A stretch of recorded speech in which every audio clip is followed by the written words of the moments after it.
Perasaan kita terasa diaduk-aduk dalam beberapa hari ini. Protes tak mau sekedar terduduk menyimak oknum pejabat arogansi. Berharap ketidakadilan yang takluk, namun sakitnya ada korban yang buat pedih hati. Dan inilah Point of View Sindo News.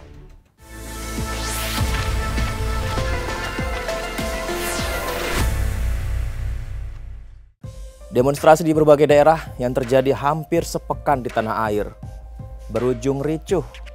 Aksi anarkistis dan penjarahan mewarnai unjuk rasa. Tentu saja kejadian ini menyisakan luka yang menganga bagi kehidupan berbangsa dan bernegara. Benar bahwa dalam alam demokrasi dijamin kebebasan menyampaikan pendapat di depan umum.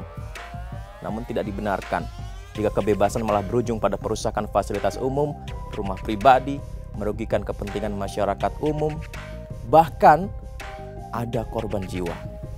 Siapa yang menyangka jika demo ini akan berujung ricuh? Demo itu sendiri kemudian memunculkan 17+8.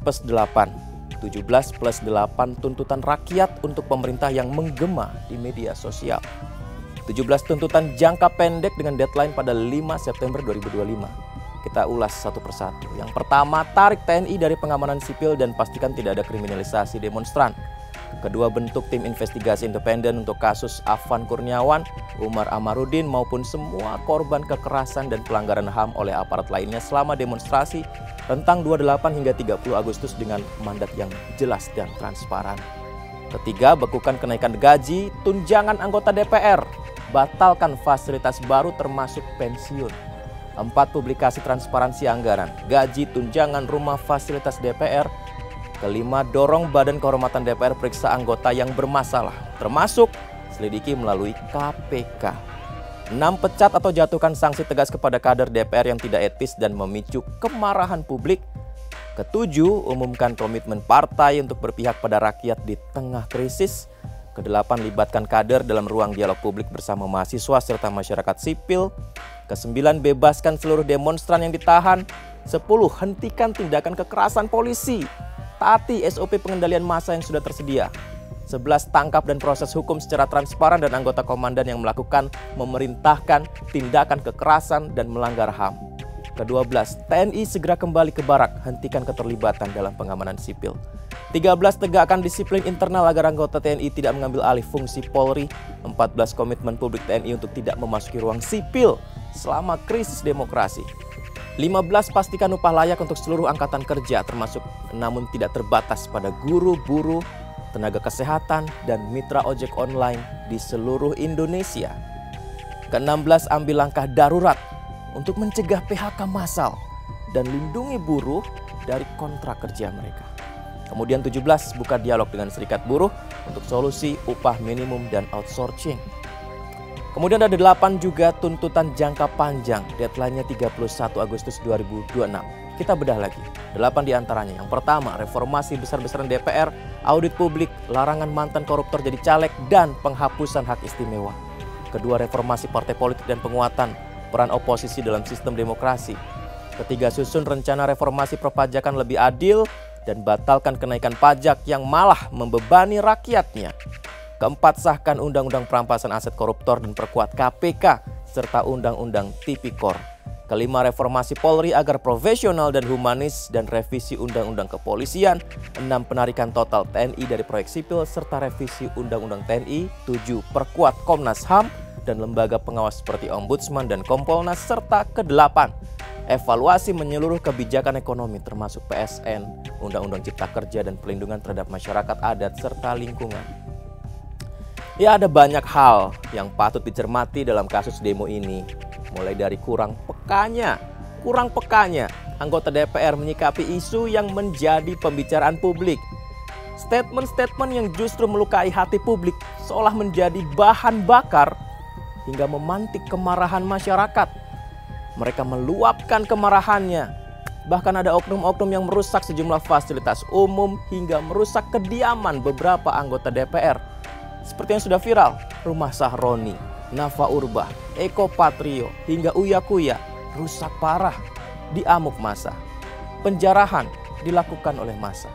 Bahkan rumah Menteri Keuangan, Sri Mulyani, juga tidak luput dari perusakan hingga penjarahan. meninggalnya Afan Kurniawan, driver ojek online yang terlindas atau dilindas ya. Ini sudah ada kode etiknya, sidang etiknya, dan sudah ada keputusan PTDH-nya. Jadi, dilindas mobil rantis Brimob di Jakarta menjadi trigger kerusuhan yang lebih besar. Tragedi Afan memunculkan duka, solidaritas, hingga kemarahan secara bersamaan. Presiden Prabowo sudah merespon cepat tragedi ini.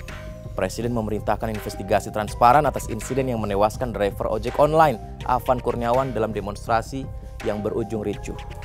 Ditegaskan bahwa petugas yang terbukti bersalah harus bertanggung jawab dan ada 2 diantaranya masuk pelanggaran berat dan PTDH. Presiden juga mengungkapkan, sekali lagi Presiden terkejut dan kecewa dengan tindakan petugas yang berlebihan dan memerintahkan agar insiden diusut secara tuntas, transparan, serta petugas-petugas yang terlibat harus bertanggung jawab. Itu pernyataan resmi dari Presiden Prabowo Subianto. Presiden juga tidak akan mentolerir petugas yang berbuat di luar kepatutan dan ketentuan yang berlaku. Dipastikan pemerintah akan memberikan perhatian khusus kepada keluarga Afan. Presiden Prabowo meminta masyarakat tetap tenang, tidak terprovokasi. Dia menegaskan seluruh keluhan rakyat akan dicatat dan ditindaklanjuti. Selain itu, Presiden memperingatkan masyarakat agar berhati-hati. Ada pihak-pihak yang ingin memanfaatkan situasi dengan justru menciptakan kekacauan. Namun pernyataan Presiden ternyata tidak serta-merta meredakan aksi. Unjuk rasa tetap berlanjut. Kemendagri mengungkap data rekapitulasi terhadap aksi unjuk rasa sejak 25 Agustus 2025. Tercatat, aksi demo terjadi di 107 titik di 32 provinsi. Dan dari jumlah tersebut, sebagian berlangsung damai, namun tidak sedikit juga yang berujung kerusuhan dan perusakan serta pembakaran. Yang merah itu ada aksi yang berlanjut rusuh, yang kuning relatif kondusif yaitu di Sumatera Utara, Jakarta, Jawa Barat, Yogyakarta, Jawa Tengah, Jawa Timur, NTB, Sulawesi Selatan, dan Kalimantan Barat. Dan yang tercatat berakhir pada kerusuhan dalam bentuk perusakan dan pembakaran, yang lainnya berlangsung secara kondusif. Itu yang diungkapkan Tito Karnavian dalam rapat koordinasi pengendalian inflasi daerah tahun 2025 di Kemendagri pada hari Selasa kemarin. DKI Jakarta menjadi salah satu daerah dengan kerugian terbesar. Ada 22 halte Transjakarta dan MRT rusak dengan total kerugian mencapai 3,3 miliar rupiah untuk MRT, 41,6 miliar rupiah untuk Transjakarta, serta 5,5 miliar rupiah untuk CCTV. Selanjutnya di Makassar. Di kota Makassar, gedung DPRD Sulawesi Selatan dan DPRD Kota Makassar dibakar. Akibatnya lagi-lagi menimbulkan korban jiwa. 3 orang tewas dan 5 orang lainnya luka. Kemudian di Surakarta, kantor sekretariat DPRD Solo juga dibakar. Di Surabaya, gedung Gerahadi dibakar, serta 11 pos polisi mengalami kerusakan berat atau terbakar. Di Kediri, gedung DPRD dibakar, dijarah. Selain itu, kantor Satlantas Polres Kediri Kota dilempari dan kendaraan barang bukti dirusak. Di Mataram, gedung DPRD dan fasilitas legislatif lainnya juga dibakar dan dirampas. Kerusakan juga terjadi di kota Bandung, di mana aset rumah dinas MPR dirusak dan gedung DPRD dibakar. Kemudian Jawa Tengah, di Semarang, gedung DPRD juga terbakar. Tak hanya di kota, di Kabupaten Brebes tercatat kerusakan pada gedung DPRD. Di kota Pekalongan, gedung DPRD dan Pemkot dibakar. Kemudian kota Tegal mengalami insiden yang sama dengan gedung DPRD dan Polres yang dibakar. Belum berhenti, masih ada di Kabupaten Cilacap, gedung DPRD juga dirusak. Di Kediri, Kabupaten Kediri, kerusakan juga meluas, meliputi gedung DPRD, gedung Pemkab, dan Samsat yang dibakar. Bahkan, Museum Bagawan Tabari mengalami kerusakan dengan sejumlah benda purbakala dilaporkan rusak atau hilang. Masih ada lagi, di Kabupaten Kebumen, kerusakan terjadi pada kaca gedung DPRD. Kabupaten Jepara mengalami kerusakan yang lebih besar meliputi kaca rumah dinas Kapolres dan Wakapolres, pembakaran sebagian gedung DPRD Jepara, serta juga ada penjarahan di sana. Sementara di kota Malang tercatat 13 pos polisi dirusak dan 3 pos polisi dibakar. Kota Cirebon juga mengalami kerusakan pada gedung DPRD yang dirusak serta dijarah. Kabupaten Banyumas menghadapi kerusakan pada kantor Pemkab, pendopo bupati, serta eks gedung DPRD. Kerusakan serupa juga terjadi di kota Banjar dengan gedung DPRD yang juga dirusak. Terus juga ada di tempat lain, di Jambi, gedung DPRD provinsi turut dirusak. Di Tasikmalaya, gedung DPRD kota mengalami kerusakan. Di Palembang, Sumatera Selatan, mencatat kerusakan pada gedung DPRD provinsi yang dibakar, serta kantor di Telantas Polda Sumsel juga turut dirusak. Dan terakhir, di kota Palopo, gedung DPRD kota juga mengalami kerusakan. Komisi Nasional Hak Asasi Manusia Komnas HAM mencatat sebanyak 10 orang meninggal dunia imbas aksi demo yang terjadi secara masif di Indonesia pada Agustus 2025. Mereka berasal dari berbagai wilayah di Indonesia. 10 korban diantaranya Afan Kurniawan dari Jakarta, Sarinawati dari Makassar, Saiful Akbar dari Makassar, M. Akbar Basri dari Makassar, Rusma Diansyah dari Makassar, Sumari dari Solo, Reza Sandi Pratama Yogyakarta, Andika Lutfi dari Jakarta, dan Iko Juliarto Junior dari Semarang. Dan satu lagi, mungkin saja ada dari Manokwari. Ketua Komnas HAM Anis Hidayah menyampaikan bahwa warga yang meninggal dunia itu diantaranya diduga kuat karena mengalami kekerasan dan penyiksaan oleh oknum aparat. Selain itu yang mengalami luka-luka juga cukup besar, datanya di berbagai wilayah di seluruh Indonesia. Demo rusuh dan juga ricuh ini kemudian memunculkan pertanyaan, apakah ini unjuk rasa murni atau ada mastermind yang menjadi provokator yang menunggangi aksi dan sengaja membuat onar? Mungkinkah pengunjuk rasa bisa secara masif melakukan pengerusakan di berbagai titik di berbagai kota dalam waktu yang hampir bersamaan? Tentu ini banyak sekali spekulasi yang berkembang. Dan polisi terus melakukan penyelidikan. Siapa kalau benar dalang di balik demo ricuh ini?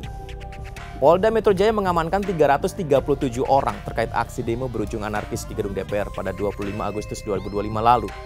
202 orang diantaranya ternyata merupakan anak-anak yang datang karena diduga terhasut oleh ajakan akun media sosial yang diadmini oleh Direktur Lokataru Foundation Del Pedro Marhain dan pelaku-pelaku lain. Del Pedro sendiri saat ini sudah ditetapkan sebagai tersangka penghasutan. Polisi juga telah menetapkan 10 orang sebagai tersangka kasus dugaan penyerangan dan penjarahan rumah mewah milik anggota DPR RI nonaktif dari fraksi PAN Surya Utama alias Uya Kuya. Rumah di kawasan Pondok Bambu Jakarta Timur itu dijarah pada pekan lalu. Kemudian di Makassar, Polda Sulawesi Selatan menetapkan ada 11 orang tersangka dalam kasus pembakaran dan penjarahan gedung DPRD Sulsel dan Makassar. Sementara itu merespon demo ricuh pimpinan DPR, menerima audiensi Badan Eksekutif Mahasiswa Seluruh Indonesia atau BMSI Kerakyatan, menyampaikan sejumlah tuntutan langsung kepada pimpinan DPR RI. Ada 3 pimpinan DPR menerima perwakilan BMSI Kerakyatan dan sejumlah perwakilan organisasi kepemudaan hingga keagamaan. Ketiganya yakni Sufmi Dasko Ahmad, Saan Mustafa, dan Cucun Ahmad Samsurizal. Dalam pertemuan itu, perwakilan BMSI Kerakyatan menyampaikan sejumlah tuntutan dan salah satunya mendesak Presiden Prabowo Subianto untuk membentuk tim investigasi guna mengusut sejumlah kekerasan yang dialami masyarakat sipil sepanjang aksi demonstrasi rentang 25 hingga 31 Agustus 2025. Sindo News berpendapat, tragedi demo ricuh ini tentu saja melukai banyak pihak. Hilangnya nyawa tapi juga meninggalkan luka fisik dan batin. Jalinan harmoni kebangsaan di negara yang majemuk ini robek akibat kejadian ini. Kita semua tidak ingin kasus seperti ini terulang kembali. Mari, semua ini dibutuhkan introspeksi menyeluruh dari seluruh elemen bangsa. Butuh kebesaran dan keleluasan hati untuk memperbaiki diri. Dalam kondisi ekonomi yang sulit seperti ini, butuh gerak bersama menyelesaikan semua persoalan, bukan adu domba yang malah menimbulkan luka.